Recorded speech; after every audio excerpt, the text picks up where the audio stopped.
Préparation CAN 2021, le ministre des Sports et de l'Éducation physique a rendu une visite au chantier d'Olimbe mardi dernier et il a constaté l'évolution des travaux.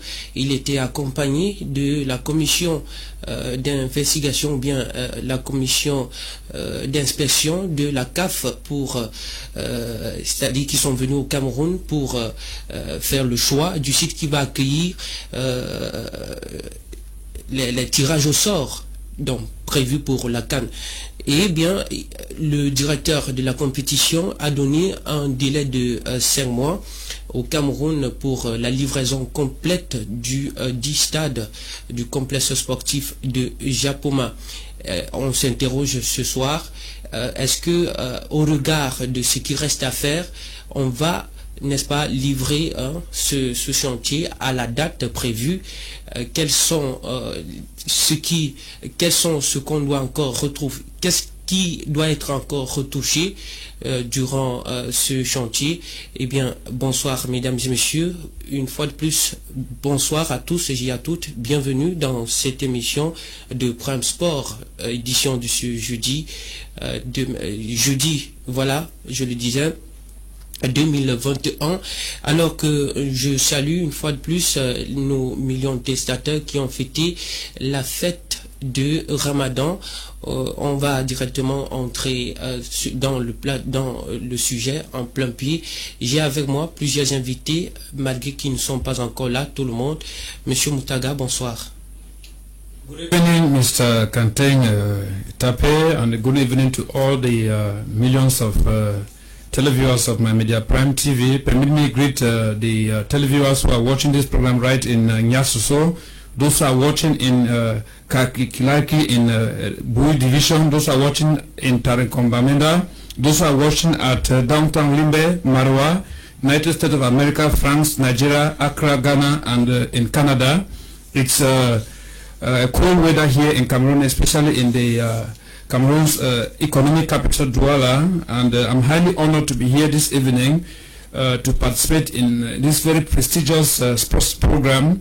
I think Cameroon is preparing to host the 2022 AFCON Games. Remember, they were supposed to host them in 2019, but due to the unpreparedness or the unpreparedness of Cameroon in terms of the setting of infrastructure, sport infrastructures, and even other road infrastructures, the hosting rights of 2019 were withdrawn from Cameroon, and Ahmad, who was then the president of CAF, decided to re-award it to Cameroon, and of recent we saw a mission that was sent to Cameroon to evaluate the degree, the level of preparedness of Cameroon to host that the 2022 rendezvous of the most prestigious sport jamboree, that's football, AFCON 2022 here in Cameroon. So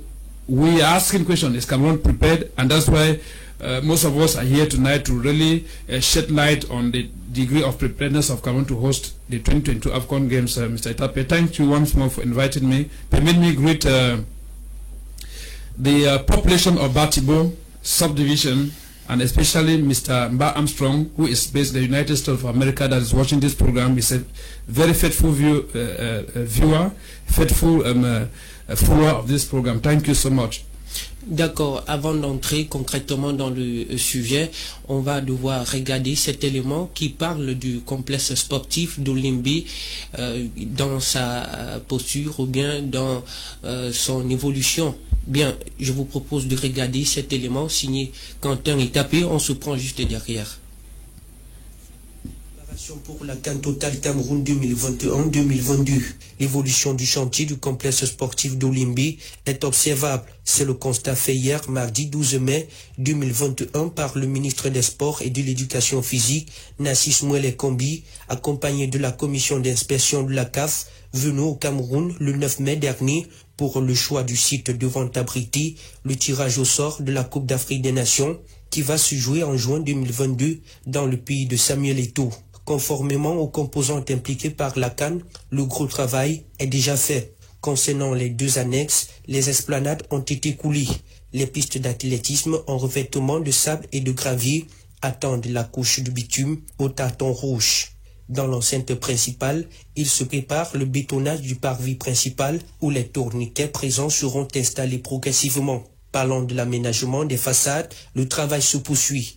À l'aide de nacelles, l'extension des câbles sur lesquels sont fixés le fameux revêtement en peau de pangolin est en cours. Dans le stade, les premiers tests de la sonorisation sont positifs.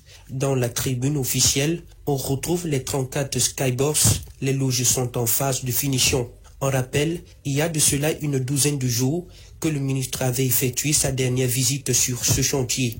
Par ailleurs, au cours de la séance de travail de restriction de la visite d'hier, le directeur des compétitions de la CAF, Samson Adamou, a rappelé l'urgence pour le Cameroun d'achever les travaux dans un délai de 5 mois. Selon Stéphane Roussillon, le porte-parole de McGill, l'entreprise prestataire, il n'y a aucun doute à faire sur la livraison du complexe sportif à la date prévue. Retour dans ce studio, là on présentait de façon minutieuse l'évolution du complexe sportif d'Olimbe.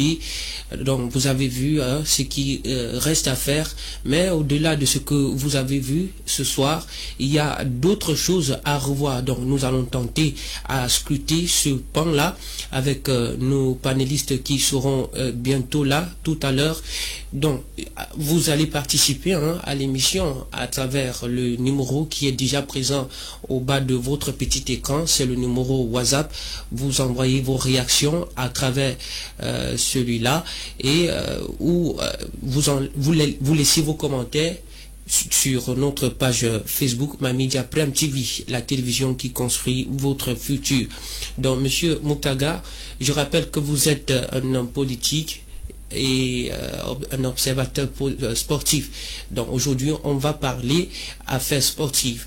Donc quelle est votre analyse ou bien quel est le sentiment qui vous habite lorsque vous avez suivi que le directeur des compétitions de la CAF a donné 5 mois au Cameroun pour la livraison complète du chantier d'Olimbe?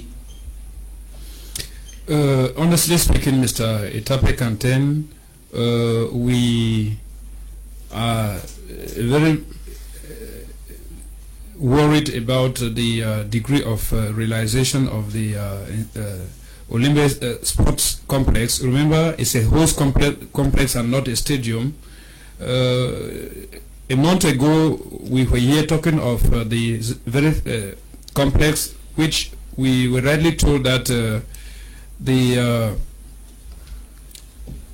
government of Cameroon had to go about borrowing another 55 billion francs CFA to add to what was already allocated for the construction of that sport complex. With regards to the reaction of the director of McGill, I mean that's the company that's in charge of the finishing of the Olimbe football complex, I think he rightly sounded optimistic that if the weather condition will be very favorable, he thinks that by August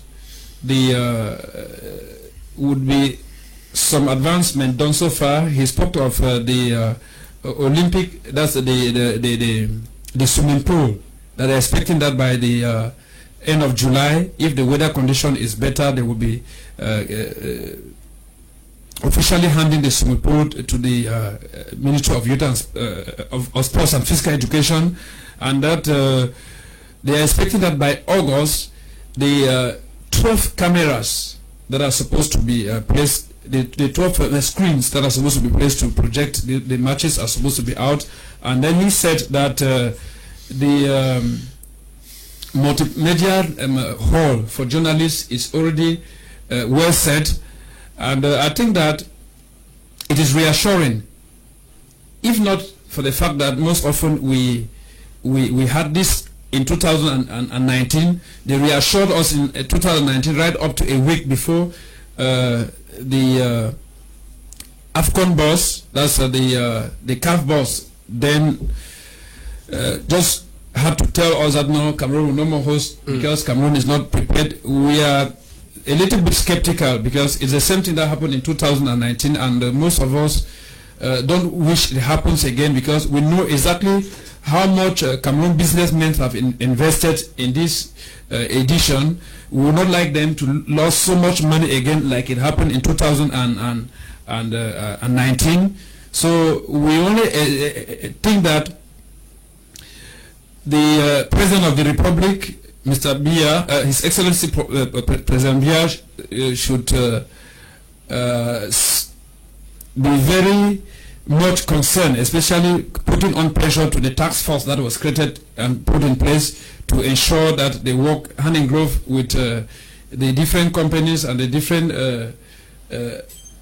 commissions that are supposed to see that the works come to end. But like I told you, some of us are a little bit skeptical because we don't want a glissement again, because it is commonly said when there is a glissement first time, there could still be a glissement second time, Mr. Etape.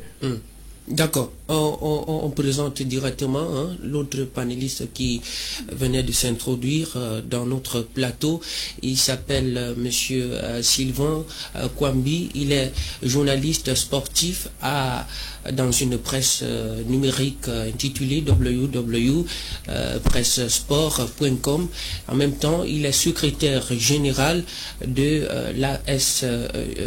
l'AGSC, c'est-à-dire l'Association des journalistes sportifs du Cameroun. Bonsoir et soyez la bienvenue sur notre plateau. Bonsoir.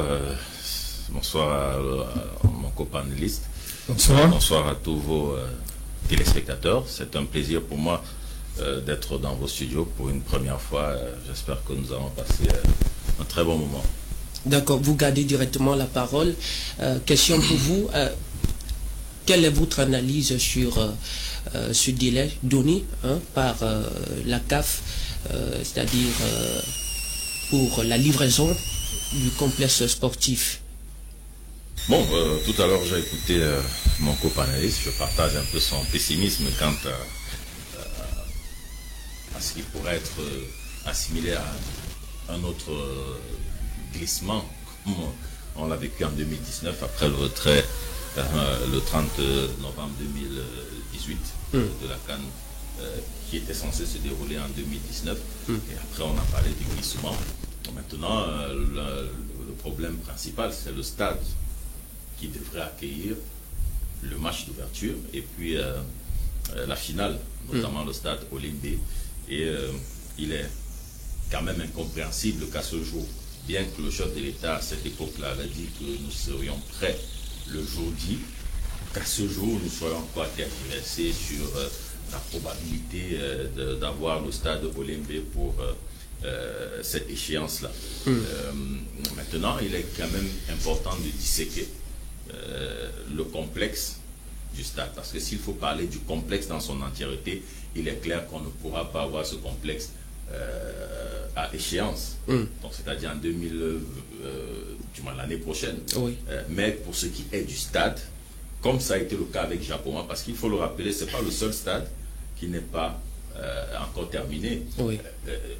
Peut-être faudrait-il rappeler que la plupart des infrastructures sportives que nous avons au Cameroun ne sont pas encore totalement achevées. Le palais polyvalent des sports, c'est pas encore achevé. Japoma, qu'on nous a présenté, n'est pas encore achevé. Le stade omnisport de Yaoundé qui a été refait n'est pas encore achevé. Bepanda même n'est pas encore totalement achevé. Je pense que l'un des rares stades achevés, je crois que c'est le stade Nguémé de Limbe et peut-être celui de Pouécon à Bafoussam. Donc l'ensemble de ces infrastructures-là ne sont pas encore livrées. Mais pour ce qui est du stade, l'infrastructure sur laquelle on pratique le football, la plupart de ces infrastructures-là sont livrées. Lorsque vous regardez, on a vécu le Chan tout récemment, on a joué à Limbe, on a joué à Douala, Japoma et puis Bepanda. On a également joué à Yaoundé. Donc ce sera probablement le cas pour la CAN l'année prochaine, pour ce qui est du stade Olimbe. Parce que quand on regarde quand même sur ce qui est de l'architecture du stade qui va accueillir la compétition, je pense que si on reste un peu plus sérieux, on pourra avoir ce stade pour la compétition. Mais pour ce qui est du complexe, honnêtement, il ne faut pas rêver. Il sera impossible d'avoir le complexe aux différentes dates annoncées. Oui, si nous pouvons aller plus concrètement, quel est l'état d'avancement des travaux? Non, regarde, entre la dernière fois où nous étions et les dernières images qu'on a vues, on voit quand même que c'est suffisamment avancé. La pelouse est pratiquement prête. Les gradins sont déjà disponibles, les vestiaires également sont disponibles. Donc, c'est-à-dire l'ensemble des structures qui permettent à la compétition de se dérouler, salles de conférence de presse, les salles des hôtes, les gradins et puis la pelouse, ces infrastructures-là sont presque achevées. Donc, pour ce qui est du stade, on peut évaluer, bon, c'est vrai, on parle de 90 et plus %, mais quand je regarde, on peut être autour de 80% au regard de ce que j'observe pour ce qui est du stade, comparé à d'autres stades qu'on a souvent eu à visiter à travers le monde. Donc, je pense que pour ce qui est du stade, il n'y a pas grande inquiétude si on reste sérieux et qu'on double d'efforts pour véritablement livrer ces infrastructures. C'est vrai qu'on a parlé du tarmac, mais un stade de football, pour un match de football, on n'a pas besoin du tarmac.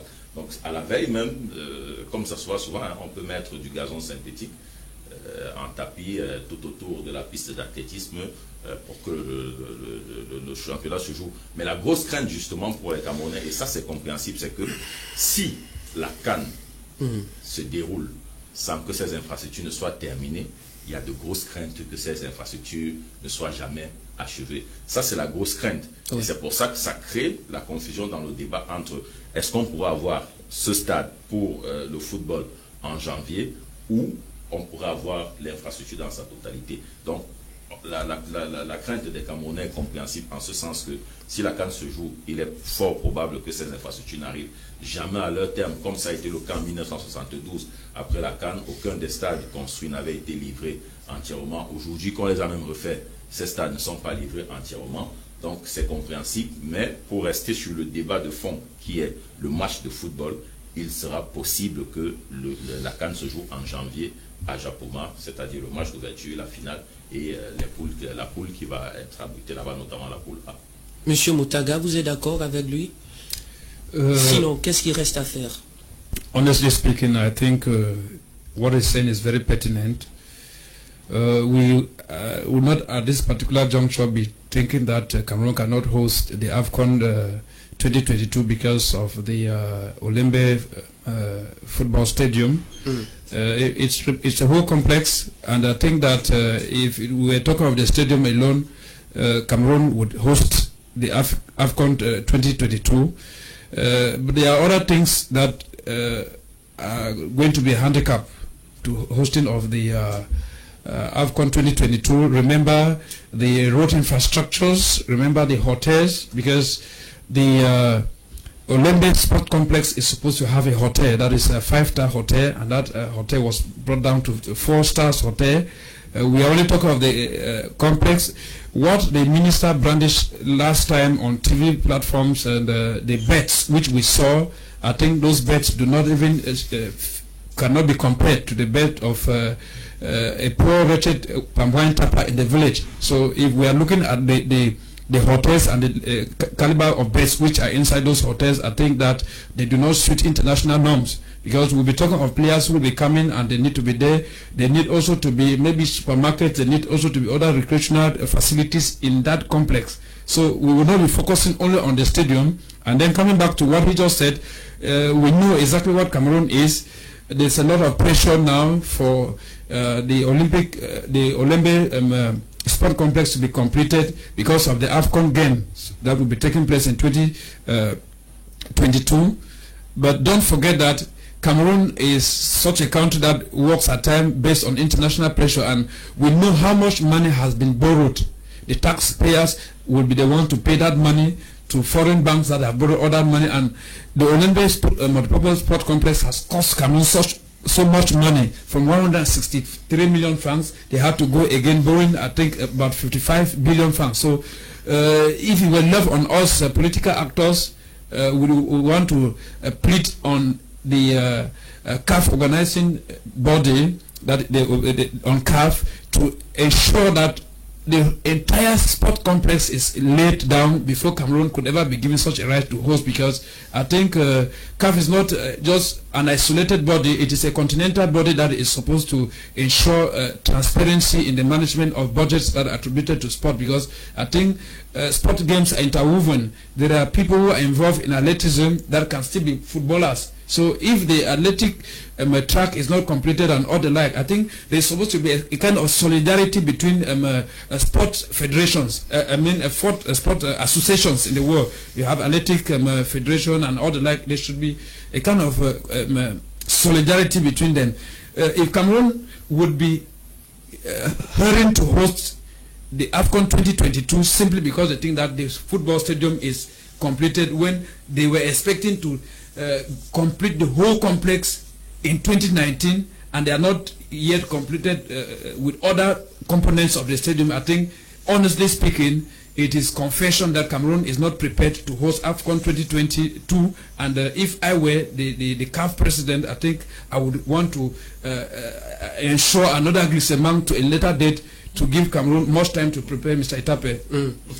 Donc, il est en train de souligner quelques éléments qui lui permettent de dire que on peut succomber au glissement une fois de plus de cette Coupe d'Afrique des Nations. Bien, je vais d'abord prendre cette réaction de ce téléspectateur. Bonsoir, je suis Amougou Messi Philippe de Soie, j'imagine que c'est à Yaoundé.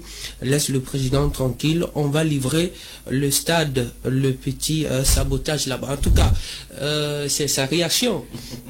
C'est sa réaction. Chacun est libre d'avoir sa réaction, son commentaire.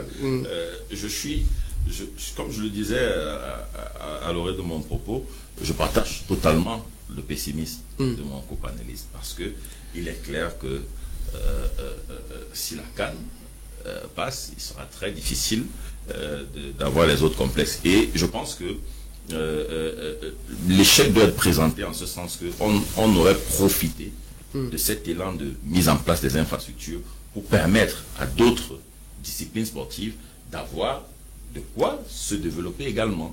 Je vous prends un exemple. Il y a 3 semaines, le président de la Fédération camerounaise de volleyball, on sait combien aujourd'hui le volleyball est pratiquement, après le football, le sport le plus populaire, si on peut le dire ainsi. C'est la meilleure fédération en termes de dynamisme, en termes de promotion et bien d'autres choses. Mais ils ont fait une descente dans le littoral parce que dans quelques jours, l'équipe nationale de basketball doit séjourner, doit là pour préparer une compétition internationale qui devrait en principe se dérouler au Cameroun. Et il n'y a aucune infrastructure à même d'accueillir l'équipe nationale de volleyball pour se préparer. Il a fallu finalement qu'ils se rabattent vers le collège Dominique Savio pour avoir une infrastructure digne d'accueillir l'équipe nationale. Donc ça veut dire qu'on se serait servi de cet élan de mise en place des infrastructures pour, à côté du football, permettre aux autres disciplines sportives de se développer. Je vous prends un exemple, le stade de Bépanda. Vous vous souvenez qu'avant qu'on ne parle de rénovation de ce stade, tout à côté, il y avait un complexe qui était conçu là-bas, qui devait accueillir des sports tels que le basket, le handball, le volleyball. Lorsqu'on a refait ce stade, on a détruit ce complexe. Donc la toiture s'était écoulée et ça avait causé l'arrêt des travaux jusqu'à ce qu'on ne refasse le stade. On ne sait pas ce qui s'était passé, on ne sait pas, on n'avait jamais rendu compte, c'est-à-dire aujourd'hui c'est pratiquement bouche cousue. Et aujourd'hui on se serait dit qu'avec la réflexion, on aurait pu introduire dans ce plan de réflexion ce complexe-là pour permettre aux autres disciplines autres que le football d'avoir également des espaces pour pouvoir avoir de la matière. Du côté de Japoma, on nous a parlé également de tout un complexe qui devait contenir justement une enseigne qui devait abriter les matchs de handball, basketball et autres, de piscine olympique. Mais aujourd'hui, vous voyez que le président de la Fédération camerounaise de Fécavolley est arrivé à Douala et n'a trouvé aucune infrastructure qu'un collège privé étranger pour pouvoir permettre à l'équipe nationale de faire sa préparation dans la ville de Douala. Donc ça veut dire qu'on peut certes se vanter d'avoir des stades au nom, mais le problème d'infrastructure reste présent, crucial, et critique au Cameroun pour les autres disciplines. Pourtant, on dit généralement qu'il n'y a pas de sport majeur, il n'y a pas de sport mineur. On se rend bien compte que toutes les énergies semblent focalisées sur le football. Pourtant, on a une CAN de handball qui va se tenir dans quelques jours. On a une compétition internationale de volleyball qui va se tenir dans quelques jours et il n'y a que le seul Paposi. Et vous avez bien vu que l'équipe nationale de volleyball a eu des difficultés à occuper l'espace du Paposi pour se préparer. Les équipes inférieures pour aller disputer les différentes CAN je crois que c'était du côté du Nigeria pour ce qui était des U17, je pense bien. Oui, pour les Juvins, voilà. Elles n'ont pas pu bénéficier du stade parce que c'était fermé, il y avait d'autres choses qui se passaient. Or, s'il y avait d'autres infrastructures, à Yaoundé par exemple, à côté de Paposi, au stade Omnisport, tout à côté, il y a également une infrastructure qui est là depuis. Le ministre des Sports a même fait une descente là-bas dernièrement. On a dit qu'on pouvait voir dans quelles conditions relancer ces travaux. Mais ce complexe-là, ça ne sert pratiquement à rien. Pourtant, c'est des infrastructures qui, finalisées, auraient permis à d'autres disciplines de véritablement s'émouvoir. Donc, on se concentre beaucoup plus sur le football, peut-être parce qu'il y a une CAN qui est présente. Mais je pense que dans la politique globale, on devait penser également à d'autres disciplines en mettant en place des infrastructures, surtout que même ces stades-là, quand on regarde le coût, c'est 4 fois plus cher que les infrastructures de ce même calibre ailleurs. Donc, ça cause un problème. Ça pose un problème. Peut-être pour l'instant, le plus important, c'est qu'on ait ces stades, mais à côté de ça, n'oublions pas quand même qu'il y a un gros scandale financier. D'ailleurs, il y a des instructions qui ont été faites pour que des enquêtes soient menées pour voir qui a fait quoi, qui a puisé dans les caisses de l'État, qui s'est amusé à distraire l'argent. Voilà. Espérons que cela pourra produire des résultats pour que ceux qui se sont amusés à faire cela répondent de leurs actes. Donc ce n'est que ce qu'on peut espérer, mais au moins ce qu'on puisse avoir déjà ces stades-là pour jouer la CAN. Et après, il y a des structures compétentes pour faire le suivi de ce qui aura marché, de ce qui n'aura pas marché. Et s'il y a lieu de sanctionner, qu'on sanctionne simplement. Naturellement, parce que c'est une action qui relève de la barbarie et tout ce que ça comporte. Eh bien, vous avez souligné tout à l'heure un problème de politique pour encadrer les disciplines sportives au Cameroun, parce qu'on a comme impression on s'appesantit plus sur le football que sur le handball, le basketball et tout ça. Il y a de cela encore, je crois, 5 jours, on en parlait de ce sujet-là. Mais nous allons prendre cette réaction de ce téléspectateur. Cameroon is not ready for CAN 2021. They should stop beating around the bush. Donc. Non, je pense que c'est un peu excessif. Nous sommes autant critiques, il faut le dire. Peut-être les gens peuvent nous écouter parler, ils pensent que peut-être on applaudit. Je fais partie de ceux qui avaient dit qu'on ne pouvait pas organiser, quel que soit le miracle, on ne pouvait pas organiser la CAN 2019. Et je me souviens, en 2018, nous étions au Ghana pour la CAN féminine. Et pendant que nous on annonçait que le Cameroun va voir la CAN 2019 lui être retirée, c'est à ce moment qu'on a le ministre de la communication de cette époque, je crois que c'était Issa Tiroma Bakari, avait massacré, c'est un gros tapage sur la loi sur la cybercriminalité pour dire que voilà, mais à la fin, à 19h, on a bien vu que la CAN nous avait été retirée. Et je me souviens même que ce jour-là, un confrère d'une chaîne de télé que je ne voudrais pas citer ici pour que ça ne crée pas de problème, il a envoyé son élément. C'est-à-dire, nous, on a eu l'information que la CAN est retirée au Cameroun. Il a rapidement fait un papier qu'il a envoyé à sa rédaction. Sa rédaction a refusé de publier. Et ça devait être la toute première chaîne ce jour à diffuser l'information du retrait de la CAN. Finalement, il a fallu que les chaînes marocaines rendent publique l'information, les chaînes qatariennes rendent publique l'information, pour qu'au Cameroun, on se rende à l'évidence. Pourtant, nous, journalistes camerounais, qui étions sur place, on a alerté. On n'a pas voulu nous écouter. Donc il faudrait bien que les gens sachent que quand il faut critiquer, on le fait. C'est pour ça qu'il ne faut pas être excessif. Il y a de cela quelques années, on n'avait même pas de stade. On n'avait que notre vieille cuvette de Fandena. Fandena et le stade d'Amadou Ahidjo. Amadou Ahidjo ici, avec lesquels on se débrouillait du mieux qu'on pouvait. Mais aujourd'hui, la CAF a publié tout récemment les stades homologués. L'Égypte, l'Afrique du Sud a 11 stades. L'Égypte et le Nigeria ont chacun 7 stades. Oui. Le Maroc a 6 stades. Le Cameroun vient en 5e position avec 5 stades, suivi de la Guinée équatoriale 6e avec 4 stades. Donc c'est dire quand même que le Cameroun a fait un bond exponentiel. C'est quand même à saluer. C'est-à-dire, ne faisons pas comme si rien n'a été fait. C'est quand même exponentiel. Le Sénégal, qui est première nation africaine, n'a même pas un seul stade. C'est la première nation africaine au ranking FIFA et au ranking CAF. Mais elle n'a même, le Sénégal n'a même pas un stade homologué. Et la Tunisie, un pays maghrébin, avec tout ce qu'on connaît là-bas en termes de développement infrastructurel, n'a pas le nombre de stades homologués. Je crois que la Tunisie a 2 stades seulement homologués, pendant que le Cameroun en a 5. Donc, c'est quand même des efforts qu'il faut saluer. Maintenant, il faut simplement regretter le fait que on aurait pu avoir toutes ces infrastructures à une période, aux périodes indiquées, qu'on ne serait pas en train de faire le débat. Donc c'est ce qui est regrettable. Avec des dépenses... oui, avec ces dépenses faramineuses, c'est ce qui est regrettable. Mais au-delà de cela, il faut quand même reconnaître qu'il y a une avancée qui permet aujourd'hui au Cameroun. Tout récemment, la CAF a sollicité le Cameroun pour accueillir le Big Four de la Ligue des Champions. Le Cameroun, au regard de la situation du Covid-19, n'a pas daigné répondre favorablement.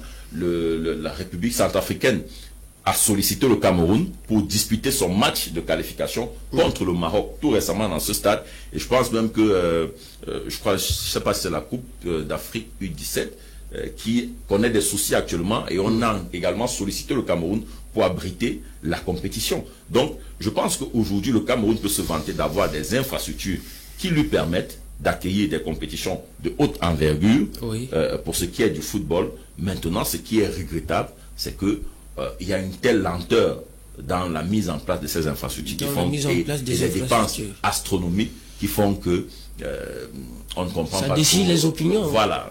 Donc on peut comprendre cette amertume du public, mais il faut aussi reconnaître que quelque part il y a quand même des avancées qui ont été faites. Monsieur Moutaga Sylvanus, vous avez quelque chose à dire? Yes, Mr. Etape. Allez-y. I think that when we are talking of hosting AFCON 2021 that is being pushed forward to 2022, I think that to host a tournament of that caliber, that magnitude, it's not just only the stadiums that have to be taken into consideration.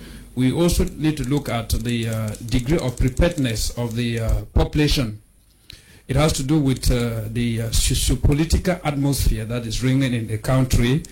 We know that at this particular juncture, there are socio-political fevers, because we will be hosting the AFCON 2022 in the West region. We'll be hosting their stadium in the Southwest region. The Limbe Centenary Stadium will be hosting part of the game.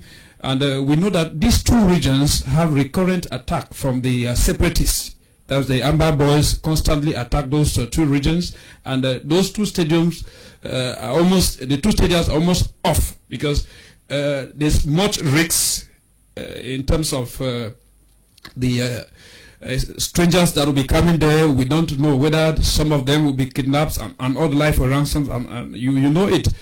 And then when we look at exactly how it is in the nation today, you find that we are talking of a political crisis. We find militants of the Cameroon Renaissance movement of Professor Maurice Kamto who are in prison, and you find that we cannot forget that this Professor Maurice Kamto is one of those people that have a huge crowd that is behind him, and most of the people that are behind him do not think that they would be hosting a competition of this magnitude while others are in illegal detention in prison. So there are a lot of things. And then when you look at the road infrastructures, as he come to talk about the road infrastructures, we find that major road infrastructures, especially look at the Douala Yaoundé highway that is going to be one of the highways that will convey people to and through. You find that it's still a dirt trap. So there are a lot of the things that have to be taken into consideration, but I don't think those things can even be handled at this particular moment. We only have to think that Cameroon should be taking the risk of hosting it, simply because we see that most businessmen have invested a lot of money. They invested in 2019, and the money went down the drain. They have still gone into reinvesting much money in hosting that 2022. So we are like one that is caught up between the Red Sea and the devil. But then we only hope that before 2022, which is just a stone throw, the government in place will take a lot, will do much more, take more greater strides to see that the political atmosphere in Cameroon comes to calm, and that the remaining fraction of work that is supposed to be done is being accelerated, because football in Cameroon, we don't need to forget, it's like a tradition, it's like a religion, and everyone would be on his knees praying that they should become for us to celebrate football. After having won about 3 editions, we won 2000, 2002, and then lastly it was in Gabon that we won, and then we think Cameroon in modern times should host the AFCON Games. Thank you. Je suis entièrement d'accord avec ce qu'il dit, c'est-à-dire il présente quand même le climat social qui fait aujourd'hui au Cameroun, oui, pour justifier qu'on est quand même dans une sorte de risque. Est-ce qu'on pourrait être prêt à contenir tout cela avant le début de la compétition? Moi, j'aime pas souvent faire de la politique, parce que moi je reste focus dans le sport, c'est mon dada, c'est vraiment ce que je sais faire le mieux. Oui, mais je vais quand même relever quelque chose. Il a parlé de nos régions qui sont actuellement en crise. C'est-à-dire, c'est déchirant de voir que nous sommes dans cette situation. Mais il y a quand même quelque chose qui est intriguant. Depuis que cette situation a commencé, cette situation de crise a commencé, il y a quand même quelque chose qui est surprenant. C'est que dans nos 2 régions, le football se joue. La preuve, le championnat camerounais se joue au nord-ouest et au sud-ouest. PWD de Bamenda, qui est une équipe formidable, qui est d'ailleurs notre champion en titre actuellement, oui, accueille ces matchs à Bamenda. Les équipes se déplacent là-bas, les journalistes se déplacent là-bas, et les matchs se jouent. Et c'est vrai qu'on a eu une fois le coach de Young Sport qui avait été kidnappé, mais qui a été relâché après. Mais le football de manière générale se joue dans le nord-ouest et dans le sud-ouest, jusqu'à ce que les stades dans le littoral soient définitivement ouverts pour que les équipes du littoral reviennent accueillir le match à Douala. Mais les équipes de Douala, pendant 2 ans, ont accueilli le match à Limbé. PWD Young Sport accueille le match à Bamenda, et le football se joue. Je ne sais pas, certainement, nos frères de ces 2 régions-là, bien que n'étant pas contents et ayant manifesté leur mécontentement, ils adorent le football. Ça démontre quand même que les Camerounais adorent le football. Et il faut voir, lorsque PWD accueille un match, parce que PWD, c'est d'abord une équipe qui développe un très beau football, il faut voir, le stade est bondé de monde. Et c'est tout le monde qui est derrière PWD, qui supporte. Et si à ce moment-là on vous dit qu'il y a des tensions là-bas, vous aurez du mal à le croire. Du moins, moi, j'ai souhaité là-bas pour... Oui, on va prendre d'abord... C'était une chose, je sais pas. Non, une minute. Ce message de ce téléspectateur, voilà. Il dit bonsoir à tous. Un bonsoir particulier à monsieur Quentin Itapé. Vraiment, parler de la construction du complexe sportif d'Olembe pour le Camerounais, c'est un perdant. À chaque fois qu'il ait eu voilà, visite sur ce site, on vient toujours nous dire que l'état d'avancement est à plus de 90%. Pour ma part, on devrait envisager la possibilité de jouer la CAN prochaine, voilà, sans Olembe, alors que concentrer les travaux d'abord sur uniquement le stade de foot et des annexes, question de servir d'abord la CAN et de laisser le temps aux techniciens de bien achever les travaux sans précipitation. Yves Lionel Zo depuis Nkonsamba, c'est son message. Oui, merci Monsieur Kantin. Je reviens à... En attendant, j'aimerais les rappeler d'envoyer plutôt les messages à travers la voie la plus indiquée, WhatsApp, s'il vous plaît. N'envoyez plus les messages de façon SMS, simplement. Composez le numéro, essayez de nous chercher sur Internet. Vous verrez que nous sommes sur WhatsApp et laissez-nous votre réaction là-dessus. Donc, lorsque vous les envoyez comme ça, par SMS, nous avons de la peine à lire votre message, puisque c'est pas commode à cela. Bon, je vous repasse la parole, oui, M. Moutaga. Il est vrai que nous sommes dans une émission sportive, surtout le football. Mais j'aimerais être très franc à ce moment. Ce n'est pas de la politique que nous faisons ici.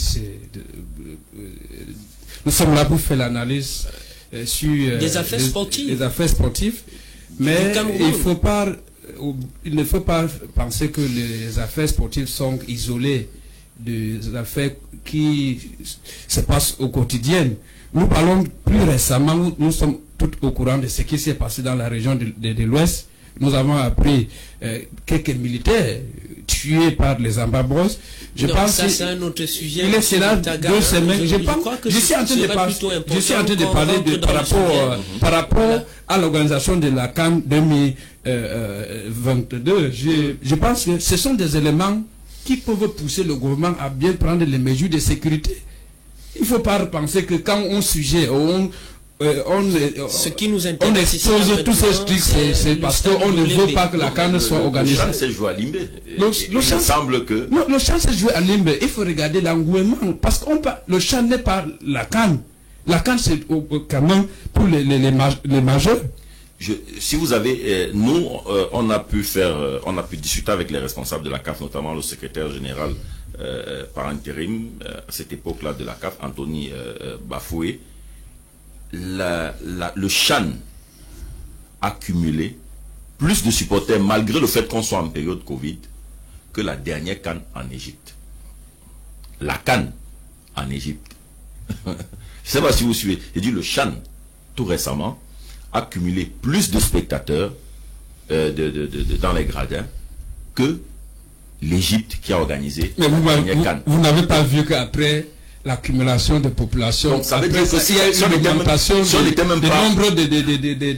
de gens infectés par la Covid-19 ici au Cameroun. Je n'ai pas de statistiques actuelles pour justifier de cela, mais c'était simplement pour dire que si on n'avait pas eu malheureusement cette affaire de Covid-19, je vous assure que tous les stades au Cameroun auraient fait carton plein. Vous parlez de l'effectif, je parle dans quelle région? À Limbe, à l'ouest? Parce que je parle de 2 régions. Vous oubliez que les 2 régions sont des régions qui ont envie de participer dans le sujet. Monsieur Moutaga, à la CAN 2022. Au regard de ce qui est observable sur le chantier d'Olembe, est-ce qu'on peut atteindre cet objectif qui est délimité dans un espace de 5 mois? Like I told you, Mr. Etape, I said there is nothing that will stop Cameroon from hosting the AFCON 2022 with regards to the Olembe football stadium. We are talking only of the stadium. We are not talking of the whole complex. The problem is constructing the whole complex. That is where it is. But if we are talking about the stadium itself, I told you that beside the stadium, there are other things that need to be handled. We are talking of the road infrastructures. We are talking about the hotels. We are talking about let me talk about the supermarkets, other things that need to be put in place to ensure. We are talking about the security. We are talking about the health, the situation of the country with the COVID-19. You remember Cameroon has just been stripped off from being part of those that will be the team that will be in charge of testing COVID patients in the nation because of the mafia that happened during the time.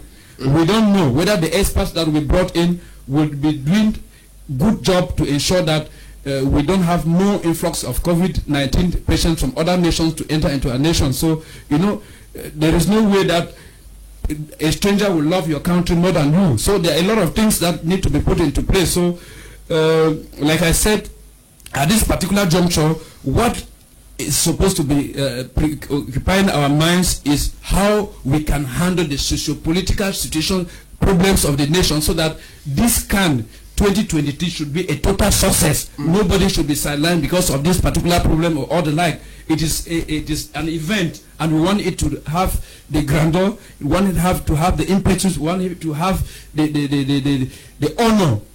People should talk of CAN 2022 with a lot of alacrity and temerity. That's what we want. That is my point of view. D'accord. On va directement prendre cette information qui est liée à cette CAN.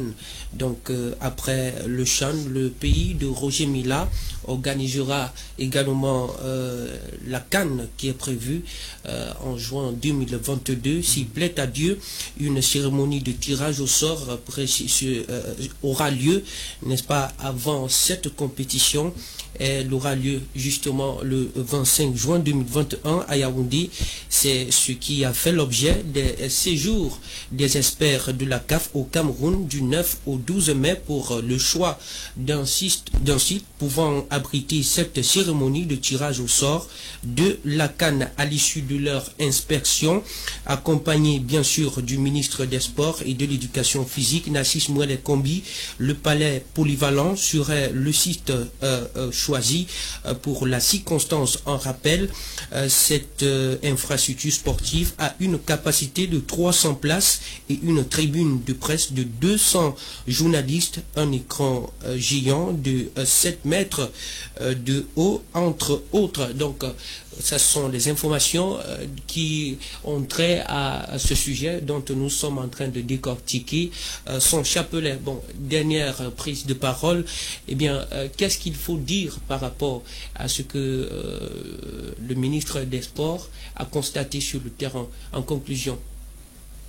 Bon, je pense que le ministre est dans son rôle. Il ne va pas venir tenir un propos qui va tendre à décourager ou à susciter le pessimisme. Donc il est dans son rôle. Après, il y a d'autres instances, je ne sais pas si je vais dire instances, mais il y a d'autres personnes qui sont habilitées à dire si ça peut être le cas, parce que il faut le dire, à côté de ce que le ministre dit, les journalistes ont la capacité, parce que ce sont des ouvriers, ce sont des hommes qui travaillent dans ces chantiers, et on a la possibilité d'infiltrer ces ouvriers. Certains vous font souvent des confidences à cœur ouvert, même s'ils ne veulent pas après que vous les citez. Donc on a une idée véritable de ce qu'est l'évolution de ces chantiers. C'est pour ça que je le dis. Je reste sur l'optimisme de ce que, si ce n'est que le stade de football pour l'organisation de la CAN, le stade Olembe pourra accueillir la CAN. Mais si c'est le complexe dont on veut parler, on est très loin d'avoir le complexe à échéance. Maintenant, ça suscite beaucoup de craintes, parce que si la CAN se joue sans que le complexe ne soit terminé, oui, c'est clair que on risque de ne plus jamais avoir le complexe. Et on parlera en ce moment de tromperie sur la marchandise, parce qu'on nous a présenté quelque chose qui sur des photos qui n'a rien à voir avec ce qu'on va observer sur le terrain. Après, donc si ce n'est que le stade de football pour jouer la CAN, Olembe pourra être prêt si on est sérieux, si on accélère les travaux. Olembe pourra abriter le match d'ouverture, la CAN et la finale, ainsi que la poule A, tel que annoncé par le MINSEP. Mais comme je le répète encore, si c'est le complexe qu'on veut avoir à date, il faut vraiment rêver. Il faut vraiment rêver. Monsieur Moutaga, vous êtes d'accord avec lui? Si c'est le complexe qu'on veut voir à la place du stade qui doit quand même abriter la compétition en attendant que le reste... Oui, dans les délais indiqués, dans les délais indiqués. Il faut vraiment rêver, c'est d'accord? Yes, I'm very okay with what I think I agree. My very last word on this AFCON 2021 shifted 2022 is that at this particular juncture of COVID-19, if my personal opinion were to be sampled, I don't think that Cameroon should be allowed to host it, because I don't think it would bring much in terms of revenue, because we would be glad to host a competition that will bring much in terms of economic revenue, knowing that the number of people that will be trailing into the stadium will be reduced, knowing that the number of people that will be coming from other countries into Cameroon will be reduced. Even the hotels, which have been constructed by private individuals to be placed on higher and all the like, I don't think we will have such population. I think if Cameroon could, that right could be stripped off of Cameroon, it will only help Cameroon to ensure that the sports complexes are well built for future events, and I think will be enough pressure on the regime in place. So, but like he said, if it's left only on the football stadium, I think Cameroon can host it. If CAF, thinks that is the only thing they want Cameroon to benefit, to boast in the future, that they hosted the AFCON 2021, of which there will be no tangible edifices left behind, that we can say, no, this is what we benefited as Cameroonians because we hosted this thing. I think let them go ahead. But if they want Cameroon to ever praise CAF one day, that CAF did a good job attributing the hosting right for Cameroon to host AFCON games, I think they should put more pressure for the sports complex to be completed, for the road infrastructures to be well built, and then in future we can welcome them and then know that they will remain as good partners in Cameroon history. D'accord. En tout cas, chacun a ses réactions, hein, chacun a ses opinions. On doit respecter ses opinions. Donc, ce sera un tremplin pour nous d'aborder le deuxième sujet de la soirée. Mais en attendant, je voudrais qu'on prenne une petite transition. En tout cas, allons très rapidement. Bien, topic 2, championnat camerounais et Ligue 1. Les matchs se sont disputés dans différents stades du Cameroun dimanche dernier. Mais celui dont nous allons décrypter ce soir opposait Union contre le champion en titre PWD de Bamenda au stade annexe de Bepanda, où il a été fortement battu par son adversaire par 2-0. Comment comprendre cette lourde défaite des Abakwa Boys? Pour décortiquer le chapelet de cette autre question, je vous invite d'abord à suivre les résultats de cette 11e journée et le classement de chaque club dans le groupe respectif. On se prend juste derrière. 11e journée, les résultats sont variés.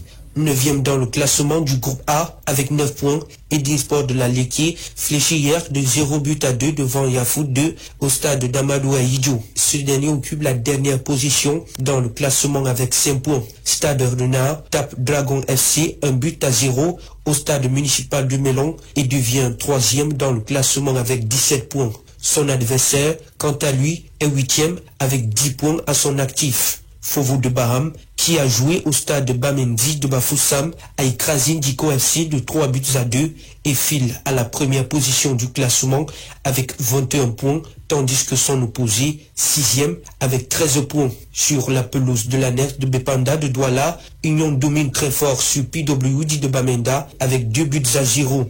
Si Union occupe la 10e position avec 9 points, les Abakwa Boys quant à eux sont 4e en totalisant 17 points. Bamboutos FC 5e du pool avec 16 points collectés, se sépare dos à dos, 0 but hier avec AS Fortuna, 2e avec 19 points sur le gazon vert du stade municipal de Bouddha. Ebzant Avion de Nkam qui occupe la 7e place avec 11 points. Par ailleurs, pour ce qui est du groupe B, Coton Sport de Garoua fait fléchir APGS d'Unfou avec un score de 2-0. C'était dans le cadre de la première journée, un match en retard. Dans le classement, les cotonculteurs sont premiers avec 16 points. Son adversaire prend le 5e rang avec 12 points. Ainsi indiquent les résultats du match du week-end passé dans le cadre des championnats camerounais. Parlons maintenant de la Total Women Africa Cup of Nations Playoff. Dans la zone UNIFAC, les Lions indomptables du Cameroun affronteront la République centrafricaine au premier tour des éliminatoires de la CAN féminine 2022. La double confrontation aura lieu les 17 et 15 juin prochains. Et là, ce sont les résultats de la 11e journée qui s'est disputée dimanche dernier dans plusieurs stades du Cameroun dans le cadre du championnat Elite One Cameroun. Bien, nous allons entrer directement dans le débat purement et simplement parlant. Comment comprendre la défaite de PW dit de Bamenda face à Union alors que cette équipe est champion en titre? 2-0. Votre question est tendancieuse. Et ça rejoint un peu ce que j'ai suivi depuis dimanche après le match. Déjà, avant le match, on parlait de supposé arrangement. Pendant le match, ça a été pratiquement la même atmosphère. Après le match, plus encore. Donc, je comprends un peu votre question. Et nous parlons tous de football. Oui. Et il ne faudrait pas qu'on laisse croire que lorsqu'on est champion en titre, on ne peut jamais perdre de match. Les Camerounais sont adeptes des championnats européens. Paris Saint-Germain n'a pas encore perdu. Paris Saint-Germain a perdu des matchs contre les moins classés que lui au championnat sans que ça ne suscite un débat de match arrangé. Non, je pense que pour être un peu plus sérieux, lorsque vous avez vu ce match, vous avez compris que Union, lorsque vous êtes Union de Douala et que vous avez 4 défaites d'affilée et que si vous perdez ce match, ça devient très compliqué pour vous, pour la suite du championnat. Il y a forcément un sursaut d'orgueil qui doit surgir. Lorsque vous êtes PWD de Bamenda et que vous êtes venu en sénateur parce que vous vous êtes laissé endormi par le fait que Union, c'est une équipe qui n'a pas de capacité, qui n'est pas au niveau, et surtout que lorsque vous regardez l'effectif des Abakwa Boys, il y a eu bien des choses qui justifient cela parce que cet effectif a été un peu décimé quand même. Plusieurs de ces cadres étaient sous le coup, pour certains de blessures, pour certains sous le coup de suspension par rapport à 2 cartons jaunes d'affilée. Vous avez le gardien Achou Kerido qui revenait d'un deuil de sa maman et tout de suite à peine revenu. C'est quand même l'un des meilleurs gardiens de notre championnat, c'est quand même un international. On estime que c'est le meilleur risque. On ne va pas en vouloir au coach d'estimer que Achou Kerido c'est son meilleur risque. C'est quand même un international camerounais. Donc voilà, ils ont fait du mieux qu'ils ont pu. Ils ont été pris de court les 20 premières minutes et Union a eu la chance de concrétiser les 2 actions directes qu'ils ont eues pendant cette phase de 20 minutes où ils ont directement démarré comme un moteur diesel. Ils ont concrétisé. Et après, quand vous regardez la suite du match, Union a complètement cassé le jeu et a essayé d'imposer un rythme qui ne sied pas à la qualité du jeu des Abakwa Boys. Eux, déjà déstabilisés par cette manière d'être surpris, sont complètement sortis du match et n'ont pas pu revenir dans ce match-là jusqu'à la fin de la rencontre. Donc voilà comment cette victoire de Union de Douala se justifie, comme la défaite aussi de PWD. Donc je ne sais pas s'il faille faire un procès en sorcellerie ou fouiller le sexe des anges pour justifier autrement le résultat de cette rencontre comme je le suis depuis dimanche dernier. C'est un match de football comme tous les autres. Union de Douala ne perd pas les matchs forcément parce que cette équipe est faible. C'est simplement parce que cette équipe, et ça on a encore pu le remarquer, manque véritablement de maturité par rapport à la jeunesse de son effectif. Quand on a regardé ce match, on a bien vu qu'il y a beaucoup d'individualités qui sont capables de faire de très bonnes choses et on ose croire que cette victoire sonnait comme une sorte de boomerang qui va leur permettre de véritablement revenir à leur meilleur niveau à la phase retour et sortir de cette impasse qui n'honore pas le club. D'accord. Monsieur Moutaga, en tant qu'observateur sportif, quel est le regard porté sur la prestation footballistique de PWD de Bamenda? I think avec le gardien Achou Kerido. Leaving aside the goalkeeper Achou Kerido, who is a very impeccable goalkeeper, I think he's not so he could be irreproachable because of recent he has proven that he merits to be the goalkeeper of that particular team. We are talking of PWD Bamenda. I can remember that big names like Liverpool lost one time maybe to Aston Villa, 2-0 at home. We find Granada beat Barcelona also at home. In football, names do not count. It is the form of the players that do count.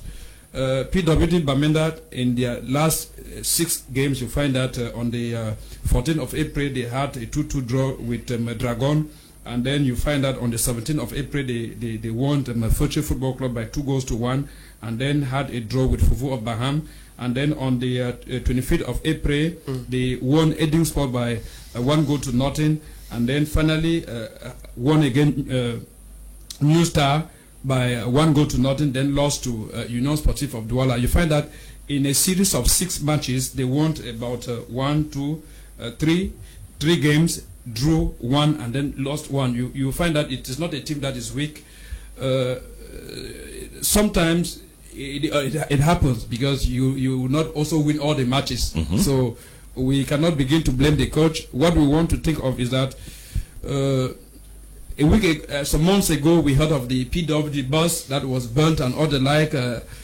Maybe it could have been a psychological handicap to them, but we want to thank all other partners that have put hand in their pockets and then see that the PWD team can now boast of a brand new bus. Effectivement, depuis 3 saisons, PWD est extraordinaire, c'est-à-dire une équipe qui est tombée depuis, qui était pratiquement aux oubliettes, depuis que le président Aboundé a repris cette équipe. Pratiquement toutes les élites, si on peut le dire comme ça. Aujourd'hui, on parle de moins en moins de Young Sport, qui était à un moment l'équipe phare de la région du Nord-Ouest. Aujourd'hui, PWD a complètement repris le poids de la bête, et aujourd'hui l'équipe la plus représentative du Nord-Ouest. Vous avez vu récemment, lorsqu'il partait sur Yaoundé pour disputer le match, je crois que c'était contre Eding, si je ne me trompe pas, le bus a eu un accident, ça avait pris feu. Vous avez vu la mobilisation en moins de 48 heures qui s'est fait pour que PWD puisse rapidement avoir un autobus. C'est dire que là-bas, c'est vraiment une équipe qui est portée. Malheureusement, les supporters doivent prendre leur mal en patience. Ça peut aussi arriver qu'une équipe perde.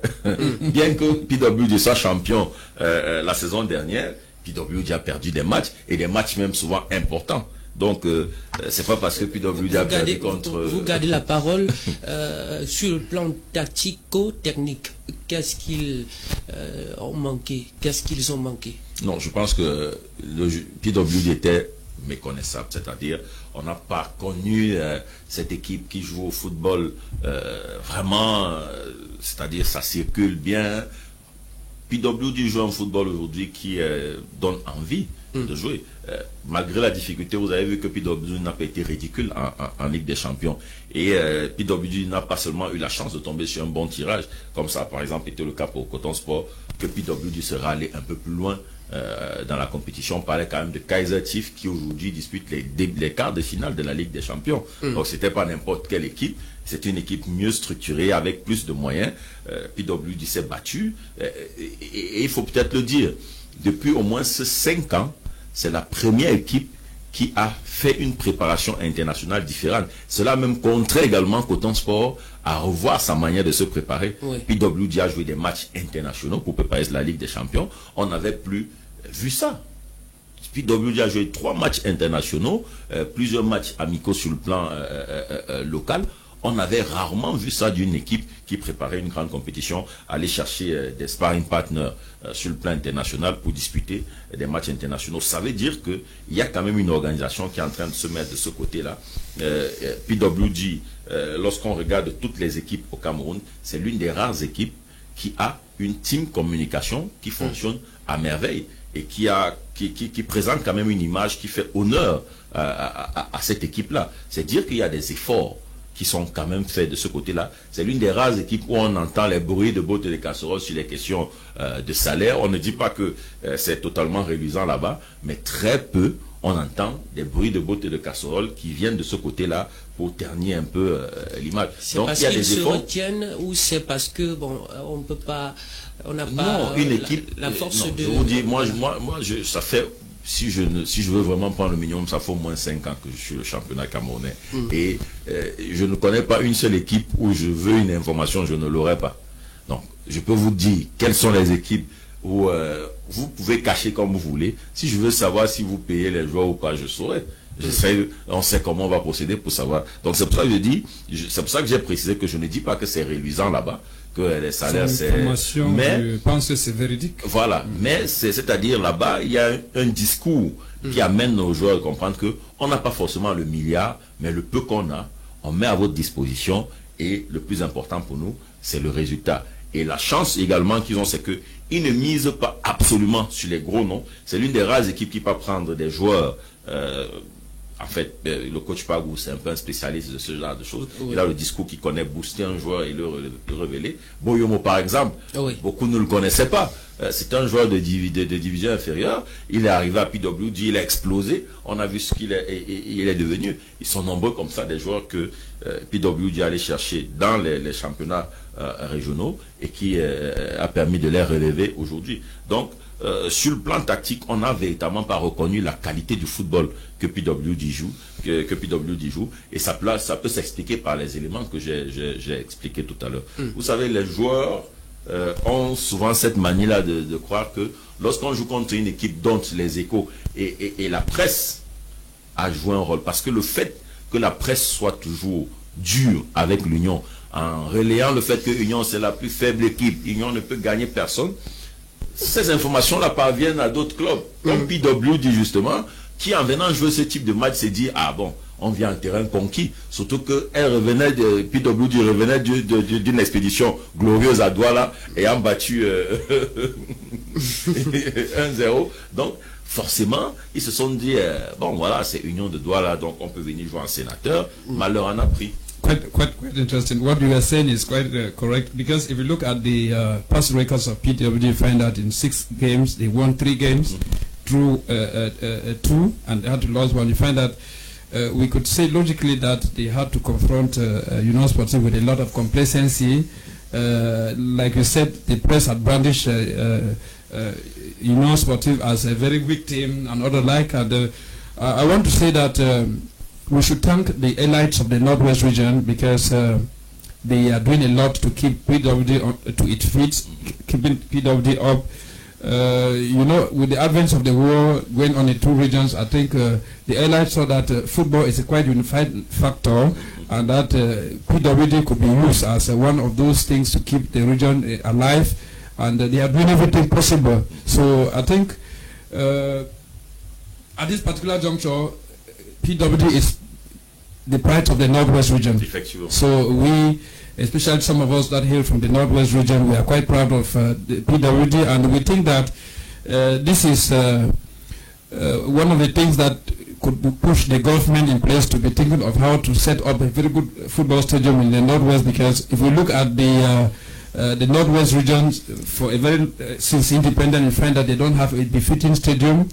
With this, if there could be community stadiums even in the Northwest, and then maybe more playgrounds in the Northwest region, especially if this world will have to go down, you find that that region could bring more strikers up in the nation. Et je suis totalement d'accord, parce que à contrario du voisin du sud-ouest, il n'y a aucune équipe ni en Elite 2 ni en Elite 1.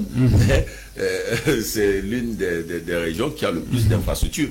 Contrairement au nord-ouest, il y a au moins 2 équipes dignes de ce nom en élite et qui n'a pas de stade. Mais il faut également rappeler qu'à cet effet, l'Africa Foot, à l'époque, je crois M. Tombiaroko, qui était président, avait quand même lancé un projet qui visait à reconstruire. D'ailleurs, je crois que c'est le Mancon Stadium. Qui avait commencé à être refait, mais les batailles administratives ont fait que le projet aujourd'hui est pratiquement endormi. Maintenant, le gouvernement aurait pu, à travers le plan de relance des infrastructures, tel que ce qui a permis, permis au nord-ouest d'avoir un stade digne de ce nom, à la dimension même de ces magnifiques équipes. C'est juste ce que je dis, que c'est encourageant. Je pense que aujourd'hui, le PWD fait de manière que tous les yeux sont braqués sur le nord-ouest. On regarde, mais si les infrastructures sportives peuvent être développées dans ces régions, construites dans ces régions du pays, je pense que le football pouvait être une grande tradition. Et si plusieurs joueurs même peuvent sortir là-bas, je pense que c'est un atout, parce que je pense que c'est l'une des régions qui n'a pas de sociétés, qui n'a pas d'autres atouts économiques Effectivement. Et il faut dire que le football, c'est véritablement une tradition. Parce que lorsque vous prenez la cartographie du football au Cameroun, vous allez vous rendre compte que même sur le plan des supporters, difficilement on a entendu parler des violences dans les stades au football. Dans le nord-ouest, c'est l'une des rares régions où les supporters sont les plus fair-play. C'est-à-dire, vous pouvez arriver au nord-ouest, vous gagnez l'une de leurs équipes et vous êtes même supporté par les locaux. Oui, pas les locaux. Dès que vous développez un beau football, mieux que leur équipe, et comment vous supportez. Moi, j'ai vécu ça à l'époque, j'étais dans la suite de communication de l'Union de Douala. L'Union de Douala arrivait au nord-ouest, au Mancon Stadium contre Lyon Sport Academy, mais j'étais surpris de voir que Union, qui développait un très beau football, a développé une telle sympathie de la part des supporters du Nord-Ouest. On se pose la question finalement, qui est-ce qui supporte? Donc, c'est pour dire que c'est l'une des rares régions où on a rarement constaté des violences dans les stades. Et observez que malgré la situation que nous vivons aujourd'hui, difficilement on a entendu qu'il y a eu de violences dans les stades. Pourtant, la saison dernière, on nous a voulu faire croire qu'aucune équipe ne peut gagner PWD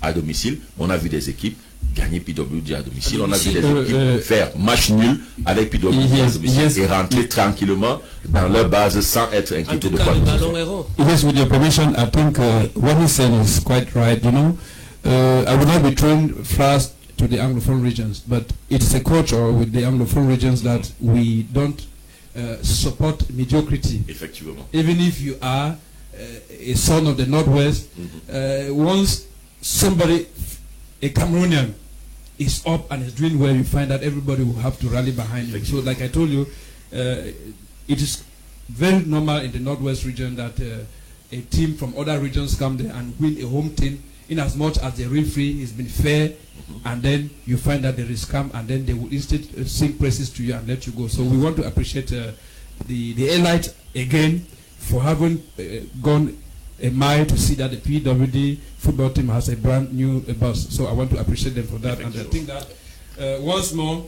the government in place, we are calling them to begin to think of setting a befitting football stadium in the Northwest region. And why not going down to Matibo and in Cambe to see that they develop community stadiums there for football to bounce back. Je crois que le message est passé. On va directement prendre quelques informations concernant le football camerounais avant de prendre une fois de plus le classement de la 11e journée et qui ont été, c'est-à-dire oubliés parce que il y a des matchs en retard qui devraient prendre corps. Donc, on va vous livrer toutes ces informations tout de suite. En match retard, 9e journée, Colombe 1, Coton Sport 1, mercredi le 5 mai 2021 à Yaoundé. Donc, la 5e journée, Coton Sport 2, UMS de Loum 2, hier mercredi au stade Rumdi Adja à Garoua. Revenons maintenant dans le classement de cette 11e journée. À proprement parler, Canon de Yaoundé occupe la première place avec 16 points au compteur. Coton vient deuxième avec 13 points dans la main. Panthère est troisième avec 13 points à son actif.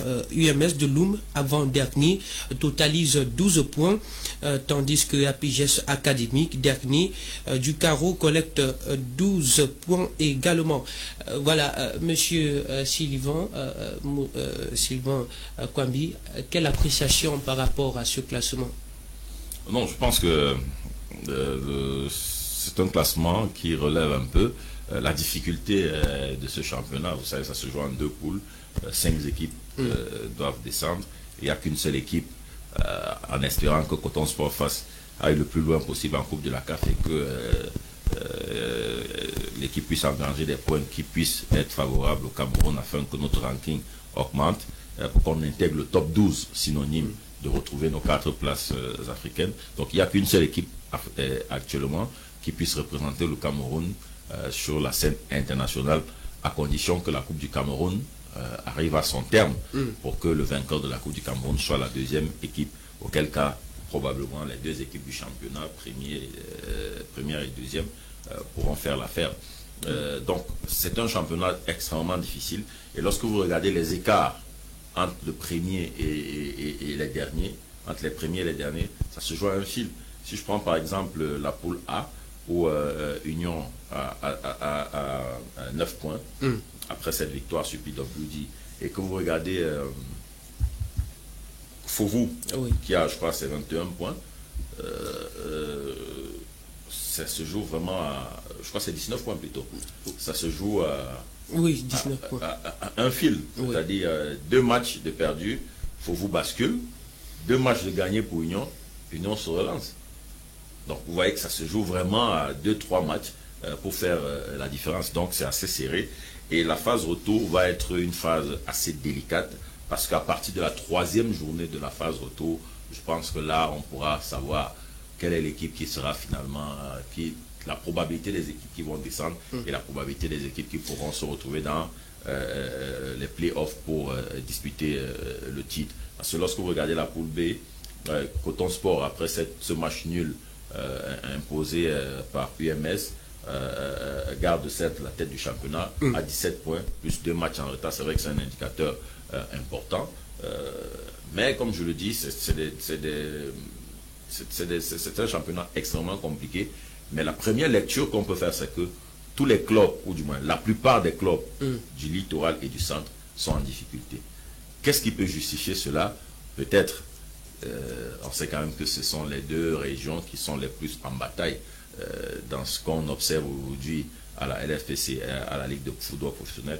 Est-ce que c'est ça qui justifie que ces clubs-là soient les plus en difficulté? Parce que si on arrête le championnat, là, il y a 2 équipes du littoral qui sont descendues, et puis 2 du centre également, plus 2 du centre encore qui doivent jouer les barrages.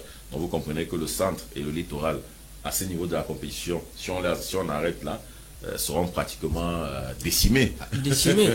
Donc c'est-à-dire que c'est un championnat extrêmement compliqué. Par contre, à la phase retour, vous savez, la phase retour, ça se joue à des détails près, parce qu'à ce moment-là, il y a surtout qu'on commence déjà à parler de primes, de subventions de l'État pour reprendre le championnat. Donc ça va commencer à être difficile. La question de salaire va ressurgir à grande pompe dans les équipes, et des équipes vont être décimées de leur effectif parce que certains joueurs vont commencer à bouder. Et c'est peut-être à ce niveau que les équipes comme Union, qui ont une politique de jeunes, parce que vous savez, les jeunes ont cette particularité qu'eux, ils veulent beaucoup plus jouer. Donc si vous avez le discours approprié pour les booster, pour les amener à véritablement se faire plaisir sur le terrain, ils vont faire l'affaire. Contrairement à des équipes qui misent souvent sur des fortes personnalités du championnat, qui après, lorsque ces problèmes de salaire, les primes non terminées surgissent, ça commence souvent à pourrir le groupe. Et après, une équipe que vous avez vue flamboyante en début de saison commence à dandiner en termes de résultats à la phase retour. Donc c'est souvent une phase extrêmement compliquée. Ça se joue à des détails, et seuls ceux qui sauront tirer l'épingle du jeu qui pourront avoir quelques lauriers. Donc ça veut dire qu'il faut être malin à ce niveau. Effectivement. Donc, oui, en attendant, Monsieur Moutaga, avant de prendre la parole, je vais une fois de plus donner la lecture ou bien des informations concernant les classements, cette fois-ci du côté des meilleurs buteurs de cette compétition. Lambert Arena, le joueur de Coton Sport, est premier dans le classement avec 7 points. 7 buts qu'il a déjà marqué. Georges Mfeugue d'Avion FC est deuxième, lui aussi, avec 7 buts marqués. Soulé Badamassi est troisième avec 6 points. C'est le joueur de Edin Sport FC.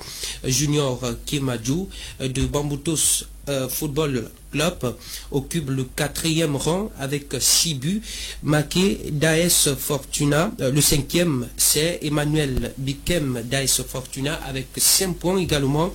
Voilà donc le classement des buteurs top 5 du championnat Elite One Cameroun.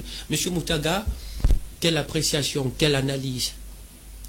I think that from the readings you find that 2 players top with 5 goals each.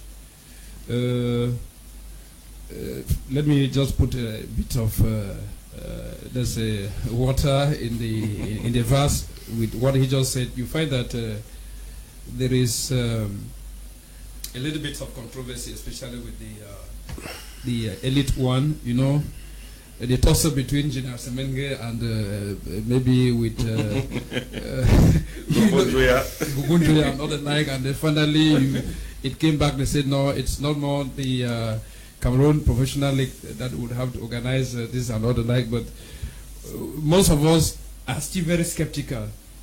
With the ongoing tournament, because we don't see how FIFA might not come back and say no. It's been a kind of illegality in the tournament of this and all the like. But like I said, if we can look at the highest goal scorers, you find that PWD is completely lacking. I've not heard the name of PWD having one of the highest goal, being one among the first 5 highest goal scorers, and I think that it could be as a result of the fact that PWD had about 3 delay matches, but then when you look at their ranking, being 4th on the ranking on the table, you find that we begin to ask questions how they could reach at that particular level without having at least one of their players featuring among the first 5 highest goal scorers, because at least PWD is 4th on the table. So if I were to talk, I would think that the PWD attacker line has to be more aggressive in featured games and all the like, so as to avoid a point in which they may be equality of points, and then we need to begin to go now into goal differences and all the like. So, like you rightly said, if you look at most of the highest goal scorers, you find that they come from teams which are city-based teams, especially those from the Littoral and those from the Central Region. So you find that here there is competition between the city clubs, especially around the coast. Players want to have maybe highest number of goals so that they could be spotted at international levels. Because it's not only that your club should do well, but don't know that, you know, before international teams, before professional clubs abroad will want to buy you as an attacker, they want to know the number of goals that you've scored. So we want to encourage these players to score as more goals so as to have more visibility at the international level. So thank you. D'accord. Parlons à présent de la nécrologie. La FECA Cyclisme est en deuil. Le chef du vélo est parti il y a de cela quelques jours. Il est décédé lundi le 10 mai 2021 des suites d'un accident qui s'est produit à l'axe lourd Yaoundé-Douala vers Bankomo.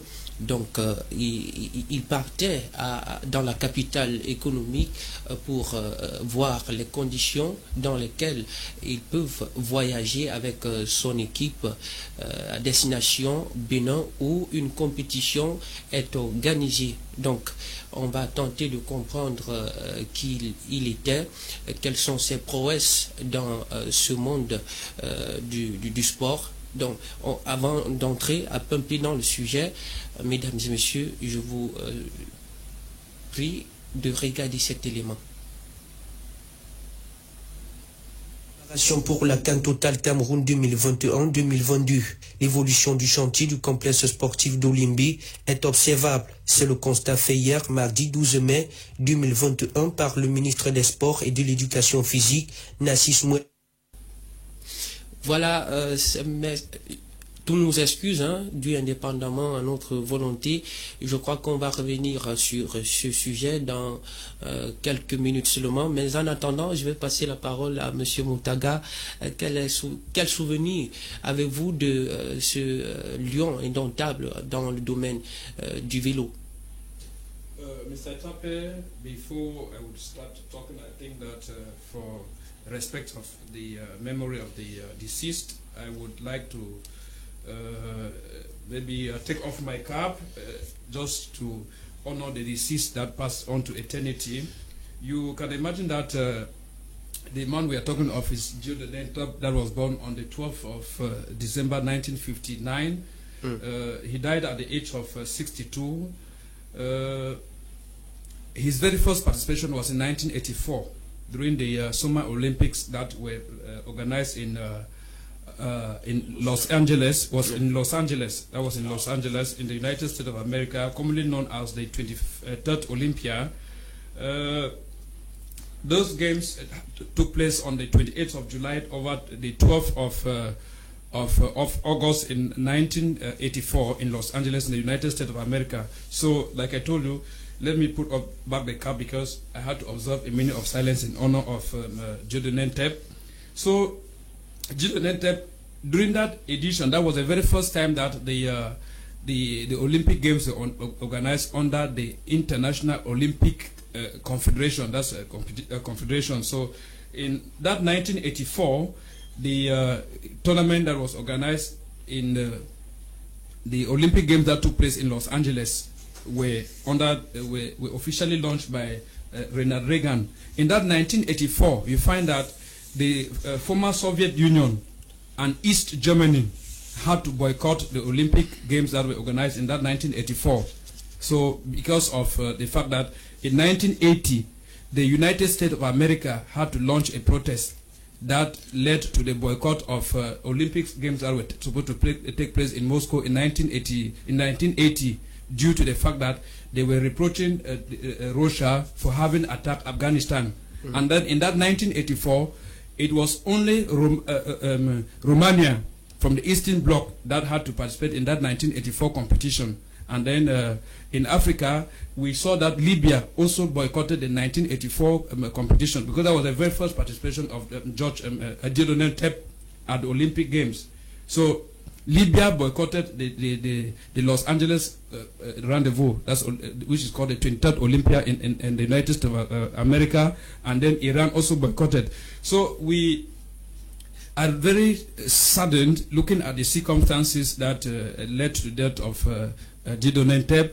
Remember, it's as a result of his displacement from Douala to Yaoundé. We know exactly how many lives have been lost on the Douala-Yaoundé stretch of road.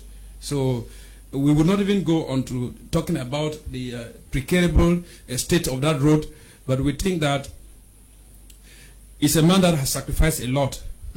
And after having been in the cycling competition for a very long time, he thought that he could come back home with a lot of the experience that he has and the chip in order to encourage individual sports. You know, we are talking about cycling. It's a collective game and it's also an individual sport.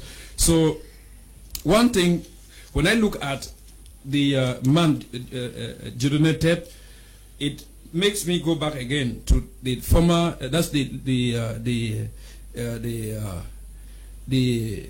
guy Francis Ngannou, who just came off recent and was supposed to hand his trophy to the head of state. I asked myself, a guy like Josh Ntep who died, would his burial be given due consideration, knowing how much he has contributed to the Cycling Federation in our country? So we would only say, may his soul rest in perfect peace, and that we want to address our condolences to the family, and then to call on the government of Cameroon, especially to work extremely hard to ensure that the Douala stretch of road, the Yaoundé stretch of road, be arranged. We were expecting that in 35 years' time, we will not more be talking of that road being a dirt trap, because we're talking of expressway, the autoroute Yaoundé, which is still a delay, and many people are dying on that stretch of road. And so when Cameroon is losing valuable Cameroonians like this, it breaks our heart, it saddens us, and I don't think that it's good news for us that we are losing people on that track of road. D'accord. Monsieur Sylvain,